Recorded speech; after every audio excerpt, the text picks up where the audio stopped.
that part. There's so much joy and energy and love and light, and it's just so great to be with you all here today at the Oneness Center for Spiritual Living in this beautiful store, Lotus. It's so awesome that Bill and Suzanne opened this space so that we can come together every week and remember who we truly are. We can leave whatever is going on behind and just remember that we are all love and expression, that we are peace, we are joy, we are beauty, and we are perfect.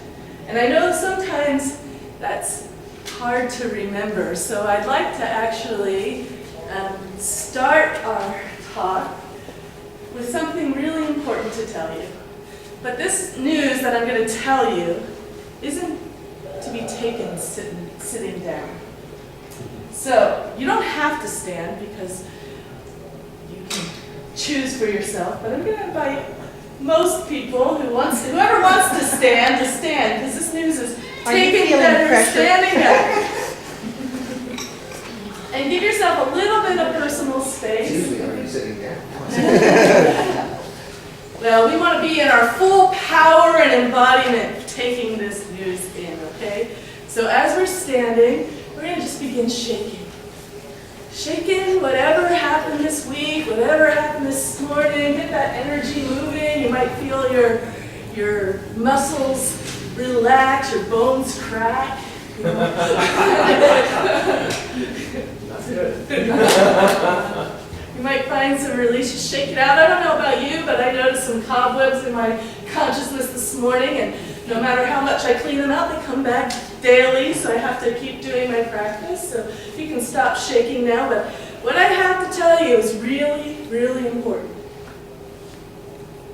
Ready? The life you're living is an illusion. Did you know that? The life you're living is an illusion.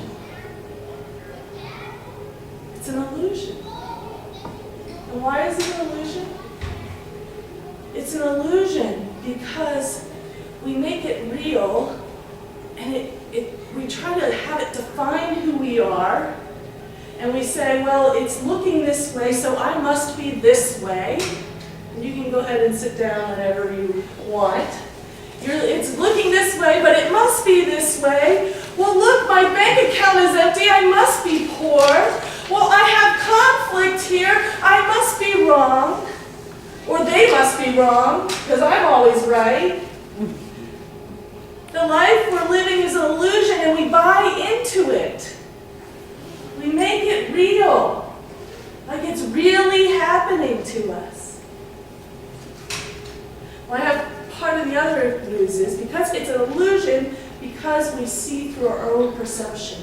And no matter what we think, or how big we think, or how small we think, how limited our beliefs are, or how expansive our beliefs are, it does not change the truth that reality is, that God is. So in this moment is the eternal now.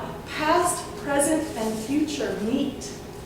In this moment is the allness, the wholeness, the divine perfection of life. And we get to see only as much of that as we perceive. And we get in trouble when we think our perceptions are real, or we think we're seeing the reality, or we think we're changing it by the way we think. The truth is we can't change reality. It is. We can only change our perception to allow a little bit more and a little bit more of it in. So today, we're in a new month, a new theme, the whole self. That means our entire self. That means the part of us that we think is really great and the part of us that we want to shove back in the closet. All of it. The whole self. And when to thine own self we are true, we don't change reality. We can expand our illusion and allow more of that love, peace, power, beauty, joy to come in. To come in. So today, I'm talking about to thine own self be true, which really means to find the authentic self, the authentic expression. You see, within us, we have that aspect of us that is idealized, that thinks that everything's perfect, that we just strive for, and we can do certain things, and we can make ourselves look good. And then we have that self, that depressed self that degrades us, and that self that says, well, you didn't do it exactly right, and so it looks this way, but underneath it all is our authentic self, our expression of who we truly are. And through that, when we embrace all of it, our whole self, we can open up to the greater reality that just is. So I'm going to share some authentic things about myself that I would not wish anyone in this room, except for maybe my husband, permission to see. Of what it means to express authentically, and how that helps us get more in touch with what is in life. I was taking my daughter to Einstein Bagels the other day, and I was very hesitant to go to Einstein Bagels because last time I went, they forgot some of my order, and I pulled away from the drive-thru, and I was rushing to where I was going, and then I opened up my bag, and I thought, they forgot my order. So I was a little hesitant to go to Einstein's again, but I thought, okay, this time I got it covered. I'll just order and I'll check before I leave, just in case.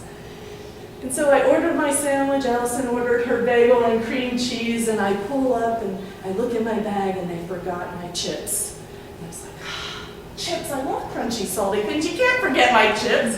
So I went back in the store, a little bit like, this is the second time this happened. You forgot my chips. They said, oh, here, no problem, you can take your bag of chips. And so I put it in, I started to drive away, and I thought, I'll just munch on my pickle before I get to where I'm going. So I reach in my bag, there's no pickle. I love pickles. I'm hungry. You don't want to mess with me when I'm hungry. There's no pickles. Well, that set me off. There's no pickles. This is the second time they forgot that. And then I had a tirade. And it was one of those experiences where my heart says love, love, love, and my mind says not now. They forgot my pickles. And my head and my heart are not incongruent. Or the incongruency, they're incongruent. Ever have that happen? Of course not. I curse the Einstein Bagel people. I'm never going there again. Never, ever. And if Allison wants a bagel, I'll get her a bagel, but I'm going somewhere else. I made everything wrong, and it was not one of my higher conscious moments. But because I'm on a spiritual path and journey, I thought, okay, what's this telling me? If I'm talking, because this happened just a few days ago when I'm preparing my talk about the whole self, it's like, well, I don't want to share that part of myself. I said some mean things, I thought some mean thoughts, and gosh, I'm a minister. I shouldn't be thinking those things, right? Right? I should be high and holy all the time. And no. See, what I learned this week is that when I am spiritual, that it's about my entire self. It's about embracing those times when my heart and head are incongruent. It's about saying that it's okay to make a mistake. It's okay to feel frustrated. It's okay to feel anger. Because when I embrace those aspects of myself, and when I'm aware of that they are happening, I can use them as a portal to expand my notion of what truly is. What truly is. Those aspects of myself can open me to say, here's a place to let reality in a little bit more. Here's a place to be kind and loving to myself. Because as I looked at it, I realized that I wasn't really mad at the Einstein workers. I was mad that I didn't check for that pickle when I checked for the chips. You know?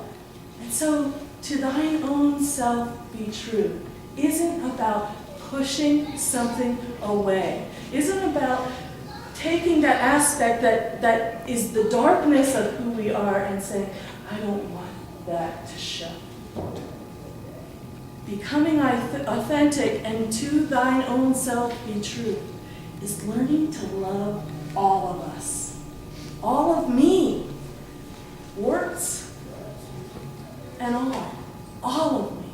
And when I can do that, I can open myself to a little bit more compassion and forgiveness and embrace my imperfect human, knowing that as I heal that, as I remember that I am a whole person, that everything in my life is God expressing, that I can open up a little bit more to a little bit more love, a little bit more peace, and a little bit